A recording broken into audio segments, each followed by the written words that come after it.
Hello, আসসালামু আলাইকুম। আমাদের চুনারঘাট মাধবপুরের ৪ আসনের এমপি সাইদুল হক সুমন ভাইয়ের অভিজ্ঞতির জন্য কিছু কথা আজ বলবো এখানে।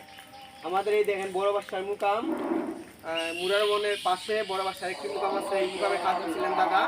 তো দাদা নাই জীবিত, এখন এই মুকামের দায়িত্ব আমি আছি কিছুটা। তো এই মুকামে অনেক কাজ, অনেক কিছু বাকি রয়ে গেছে। যেমন একটা বাউন্ডারি হয়েছিল আরো ২ বছর আগে। তো গাঙ্গাইলি আর একটা বাউন্ডারি না, সাইডে একটা বাউন্ডারি না, নদী ভাঙ্গে নিতেছে, এখানে পাথর ফালানি কোনো ব্যবস্থা নাই। আর মুগামে অনেক যত্ন বেযত্ন করে থাকছে, কেউ একটা খোঁজ নেয় না মুগামে। তো আমি আজ সুমন ভাইয়ের উদ্যোগে একটা কথা বলতে চাই। সুমন ভাই, আমাদের এখানে এসে আপনি একটু দেখে যান যে মুগামের কি অবস্থা। আপনাদের বিভিন্ন জায়গায় অনেক কাজকর্ম করতেছেন, তো আমাদের মুগামে একটু আপনি হেল্প করে যান, একটু সহযোগিতা করে আমাদের মুগামকে একটু উন্নত করে দিয়ে যান।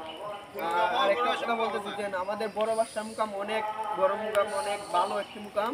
তো আমাদের এখানে কোনো এক্সট্রা লোক আমরা ঢুকতে দেই নাই। আমাদের এখানে কোনো গান বাজনা কোনো কিছু করতে দেই নাই। যদি করতে দিতাম তো অনেক আগেই মুকামটা উন্নতি হয়ে যেত।